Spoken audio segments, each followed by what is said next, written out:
Nagmamakawa ako sa'yo. Sana ayusin natin to. Sorry sa lahat. Sorry. Sobrang sorry. Hindi na mauulit. Pangako ko yan sa'yo.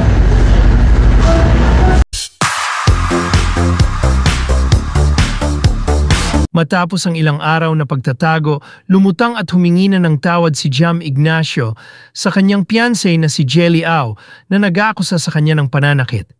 Sa kabila nito, sinabi ni Jam Ignacio na gusto pa rin niyang matuloy ang kanilang kasal. Ayon kay Jam, hindi siya nagtatago taliwas. Sa mga naunang naibalita sa media, naghintay lamang umano siya ng tamang panahon para magsalita. Matatandaan nitong nakaraan nang inireklamo siya ng kanyang fiancé ang DJ na si Jelly Au ng pananakit batay sa kanyang reklamo sa NBI. Sabi ni Jelly, sinuntok umano siya ni Ignacio at sinabunutan habang nasa loob ng sasakyan. Ayon kay Jam, pinagsisisihan niya ang nangyari at humingi siya ngayon ng tawad sa fiancé. Ayon pa kay Jam, nagsimula ang lahat sa hindi nila pagkakaunawaan ni Jelly. Dagdag pa ni Jam, gusto din niyang humingi ng tawad sa kanilang mga kaibigan at mga mahal sa buhay ni Jelly na nasaktan sa pangyayari. Sa mga kapatid, sa mga kaibigan, dito ako haharap sa inyo, maharap na humihingi ng taos-puso na sorry, sobrang sorry. Lalo na sa mami ni Jay. Ma, sorry ma.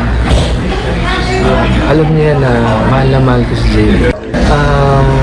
Sa simpleng hindi pagkakaunawaan, and siguro may halo na rin siguro yung pagod sa maghapon na lakad namin. Kumbaga, tao lang din siguro ako, sir. Baka napuno lang din siguro ako. Na hindi ko sinasabi na tama, pero hindi ko para i-tolerate na gawin ulit. Humihingi ako ng tawad. Pasensya na talaga. Sorry sa lahat. Han,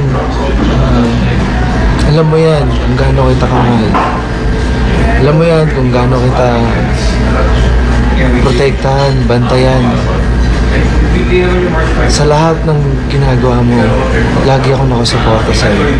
Sa lahat ng gusto mong gawin sa buhay, nakasuporta ako palagi sa'yo.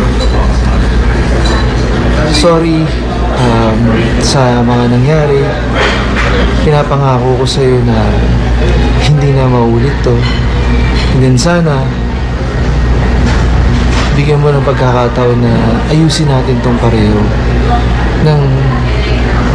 ng pribado na sa ating dalawa. Alam ko naman na alam mo din na mahal natin ang isa't isa. Madami tayong gustong gawin, pangarap na sana maayos natin at matupad natin. Yun lang naman sana. Mahal na mahal kita. Alam mo na gusto ko ikaw na yung makasama ko talaga. Alam mo yan na may plano tayo na bumuo ng pamilya. Ito pa rin natin yan. Nagmamakawa ako sa'yo. Sana ayusin natin to. Sorry sa lahat. Sorry. Sobrang sorry. Hindi na mauulit. Pangako ko yan sa'yo.